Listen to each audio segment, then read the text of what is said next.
The prophecy has finally been fulfilled as Messi and Argentina win the Qatar 2022 World Cup after an unbelievable final, which I am so sorry to any of you that may watch this video that somehow could not watch the final when it was happening.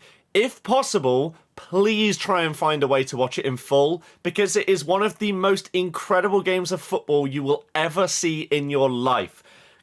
If you ever see a better final than this in any competition, especially a World Cup, you've witnessed something phenomenal, because this was crazy. And it has led to the perfect end for many to one of the best World Cups of all time. So we'll have a little look through the game, talk about my thoughts, feelings, and everything like that as Messi cements himself as the GOAT.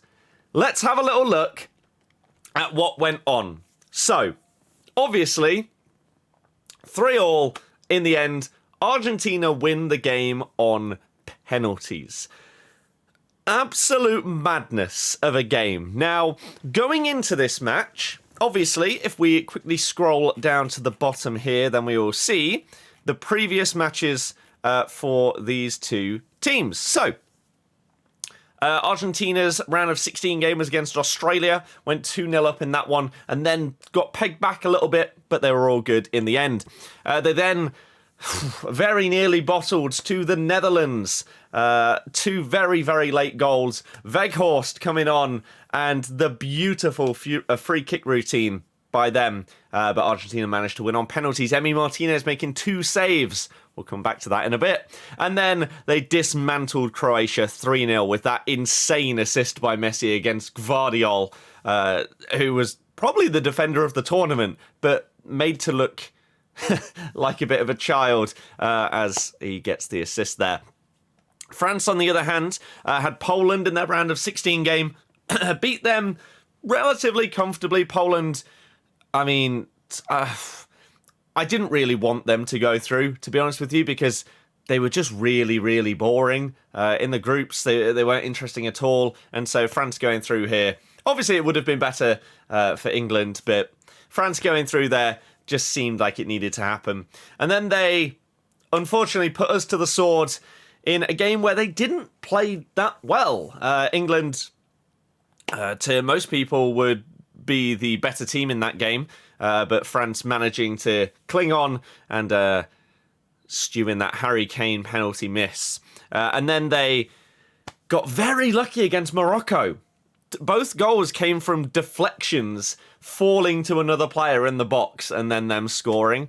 And so France hadn't looked that great going into the final. Argentina looked better, but had that defensive frailty. Despite their clean sheet against Croatia, conceding against Australia, the nearly bottle against the Netherlands, it was scary. But the main thing was that it's going to be Mbappe up against Messi. Is it going to be the handing over of the torch, or is Messi finally going to get that one last trophy in his cabinet that he's been wanting throughout his incredible, once-in-a-lifetime career?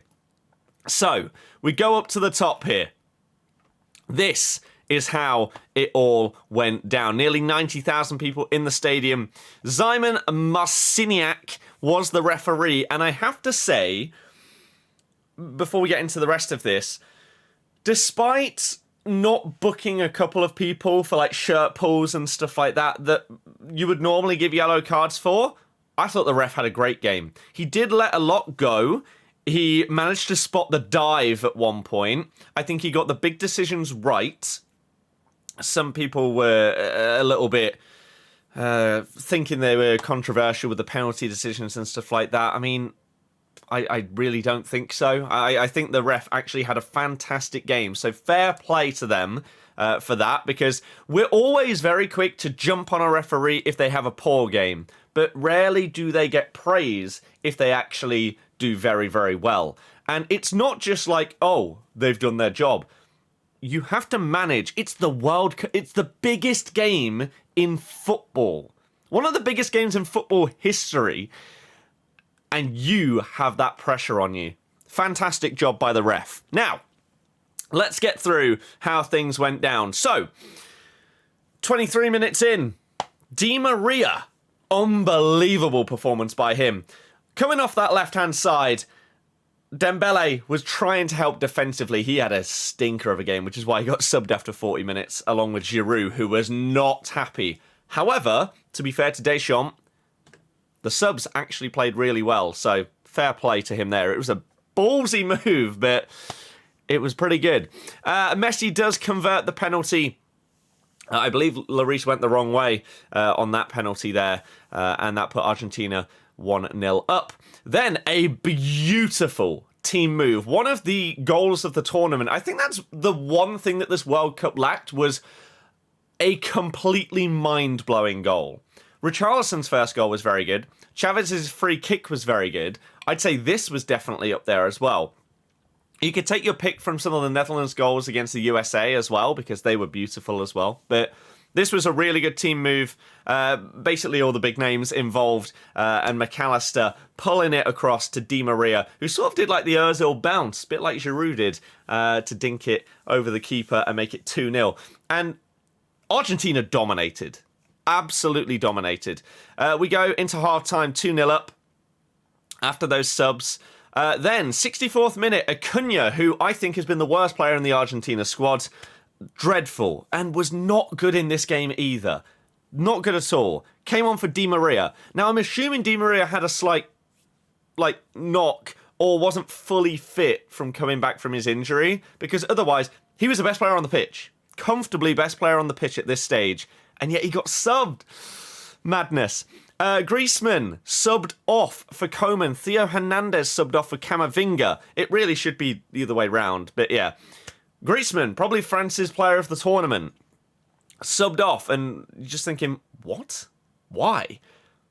Camavinga put in a hell of a shift. Now, I've watched him play for Real Madrid, and he's not lit the world up for me. I've not been outrageously impressed. Tchouaméni has had a nice early impact, but Camavinga not quite as much. So his performance was very, very impressive when he came on. And fair play again to Deschamps. Now, penalty. Otamendi, what are you doing? What are you doing? I believe it was Thuram that he brought down for that one. And just poor defending. Mbappe puts the penalty away. Martinez nearly gets it. And then what a volley a minute or two later by Mbappe. Phenomenal finish. Fair play to the guy. Like, the bottle that he showed to not mess up in the penalty in a World Cup final, same with Messi, and that volley, really, really good. If you have somehow not seen the highlights of this game, what are you doing? Beautiful. Then, Acuna gets booked, which wins me money. We get full time. We go into extra time. Montiel, Paredes, Lautaro Martinez. Fofana, come on. Lautaro misses about 5 opportunities during extra time. The guy has been a fraud this tournament. However, he's put both his penalties away in shootouts when it's mattered. Messi manages to get a goal after Lautaro actually has a good shot. And what a save by Lloris, by the way. Messi manages to finish it, and I hardly even celebrated this one because I thought Martinez was offside. But it turns out the bum of, was it Varane, I think? Kept him onside.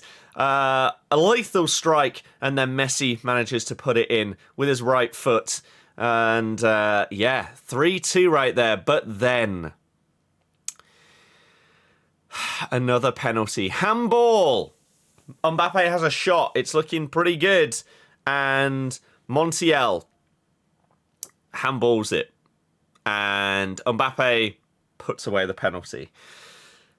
Now, in the last second, something that will not be in this, Emi Martinez made one of the most clutch saves you will ever see in football. What's his name? The guy that came on, I forget. Kolo Muani was played through. The ball loops over the defence. He's in one-on-one against the keeper.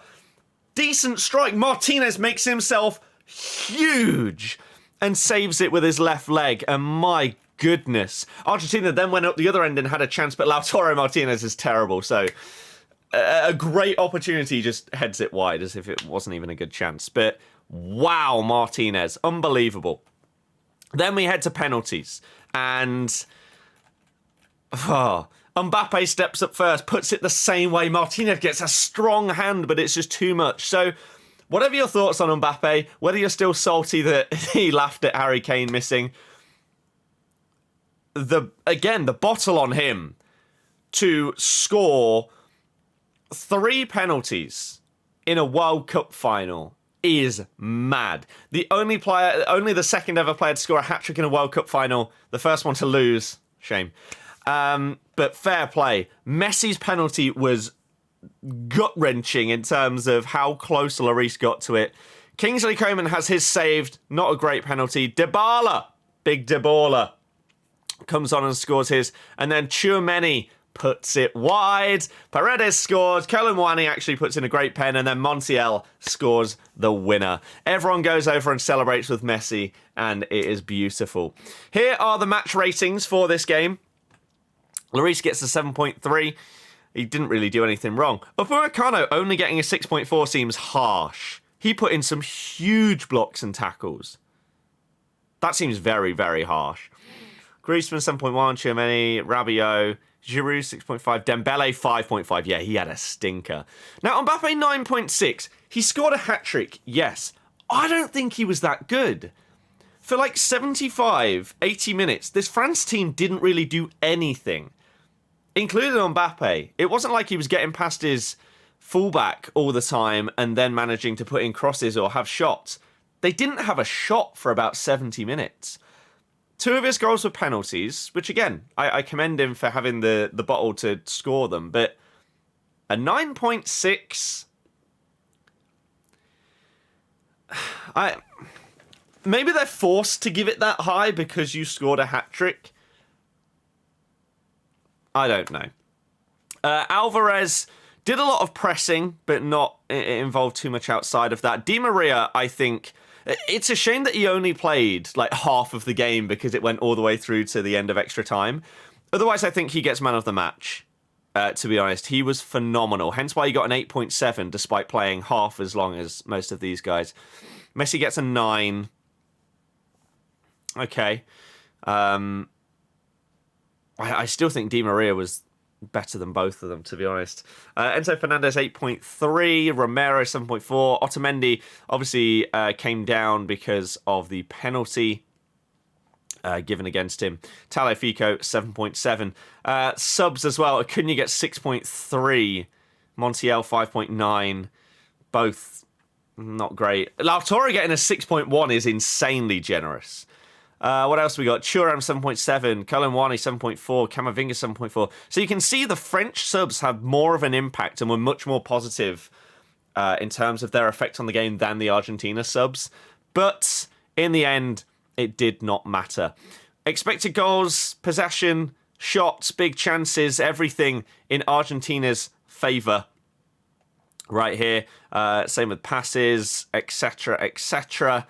And here are all the expected goals. I still don't understand this, and I'm seeing it more and more now. Defense, interceptions, blocks. Upamecano's got to be at least 2 of those 3 blocks right there. Jules 1, and then, yeah. Your top players of the match, Mbappe, Thuram, Tchouaméni. Mad that 2 of their best 3 players, according to FOTMob, were subs. Fernandez, Di Maria, and Messi. But... honestly, what a mental final. But this is the image that so many people have wanted to see for so many years. Now, I do have an Argentina shirt right here because, I mean, I love this shirt, by the way. I think this is one of the most beautiful shirts in the World Cup. I'm probably going to try and pick up a couple of others. Maybe Netherlands, maybe France. We'll see if I can get them for cheap. But this one's beautiful. And obviously... Messi's the GOAT, so I had to get him on the back. But, like, I've been a Barca fan for nearly 2 decades, and so I've seen an absolute ton. Basically week in, week out of Messi for so many years. And to me, like, this is where people say, oh, that means you're biased. No. I despise bias in football. I don't feel like there's any point in me having these kind of conversations with you if I'm going to be biased, because otherwise you just dismiss everyone else's opinion. And people say it when it comes to like Leicester and England and stuff like that as well. It's just like, no, like, to throw people under the bus, some of my family are very biased, and it frustrates the life out of me. So I try to be as completely open and honest as I can with any and all football discussions. And to me, people are now saying that Messi's won the World Cup. The GOAT debate is over. I don't think there was a debate. I feel like people that watch football and have watched these players week in, week out, these two magnificent footballers, I genuinely don't really see how you can compare. I really, really don't. You bring it down to all the stats, he wins. You look at the eye test, he wins. You look at, if you care about, like, individual accolades and trophies, he wins. There are people that think that these 7 games count more than the 1,000+ games that both of these players have played in terms of defining the legacy. I don't at all. Team trophies shouldn't define how good you are. It's why, for example, Haaland throughout his career may not get the recognition as much as someone like Mbappe might, because he's Norwegian compared to French. He's not going to win those international things, and so he'll be looked down on because he hasn't won those, but he doesn't have the chance to win them. And I feel like it's really harsh. If you care about the Ballon d'Or, Messi's probably about to win an 8th, unless he gets a massive injury this season. Maybe there's a chance that he goes on to partner with Mbappe to win the Champions League with PSG. I mean, those two and Neymar have been in phenomenal form for PSG, at least this season. Neymar not so much at the World Cup. Messi and Mbappe. Again, I don't think Mbappe had the best tournament. Messi, I feel like Messi, he probably deserved the Golden Ball. I mean, he's the first player to score with the current format of the World Cup in the group stage, round of 16, quarterfinals, semi-finals, and World Cup final. That's outrageous. Yes, he scored some penalties, which a lot of people discount as goals, and I don't really understand why. Because, again, it's like, for example, to step up, the pressure to score a penalty in a World Cup final. People think that it's really, really easy. Oh, yeah, it's 12 yards out. You're one of the best players at shooting that there's ever been. It's easy, right? But there's no way that any of us, mere mortals, will ever understand the mental pressure on you in that split second. It's crazy. So that's why I also massively rate the younger players for stepping up, like Tchouaméni. Yes, he may have missed. He's got such a long career ahead of him. But to have the guts to step up and take a penalty in a World Cup final shootout at your age, fair play. Fair play. Same with the England players in the Euros final. It's crazy. But, yeah, this right here, again, to me, I feel like he's been the GOAT for a very, very long time. The things he does are just outrageous. Up against, like, some of the best defenders the best defenders that we've seen. The best defenses that we've seen. The best goalies. Like, pretty much if you have a starting 11 of, like, the GOATs of each position, he's played against them all. It's sports science and modern medicine and everything like that mean that as time goes on, the average player is just going to be better and better and better. The tippity top is going to be better and better. But the question is, when does anyone get close to Messi? This, by the way, for those of you that care, 42 million likes. Messi's World Cup victory post is now the most liked Instagram post by a sports person in history. And you know what it overtook? One that only existed a couple of weeks ago. When Ronaldo put out the picture of them both, the chess picture, the Louis Vuitton. And now Messi uploads that and everyone loves it. I mean, for anyone that isn't basically a Messi hater, this is what's been deserved, what people have wanted to see to add that pinnacle to, I mean, like the best career in football, right? It's absolutely crazy. And just seeing the amount of smiles and everything, the happiness from his teammates and the staff around him, not just for Argentina winning, but them winning it for him. They've spoken so much about that's what they want to do. They want to win it and give him what he deserves. And so the GOAT gets his World Cup. If there was a debate, there shouldn't be. He cements himself, in my opinion at least, as the best player. I would be amazed in however many years I live in my life if I see a better player than Lionel Messi. It's a privilege and an honor to have seen him play live multiple times and just witness the genius at work. I mean, I don't know if you guys have a like favorite Messi moment of the tournament now that he's won the Golden Ball and won it. To me, I don't know if it's any of the goals.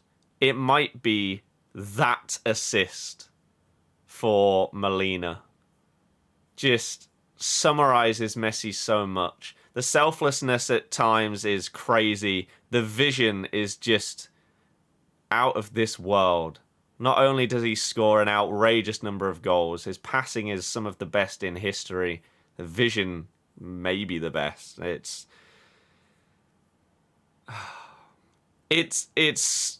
satisfying. Partially because no one wanted the French to win. And I think mainly because I don't think that it felt like it wouldn't have been that deserved because they didn't look that good. And I know it's only 7 games, isn't it? So you don't have that much time to look incredible, but I don't know, man. Commiserations to them and Mbappe. That's not a record that you want. But Messi, this was basically the scenario that most people, or at least English people, wanted. If England don't bring it home, Messi wins the World Cup. And there we go. He's done it. The GOAT.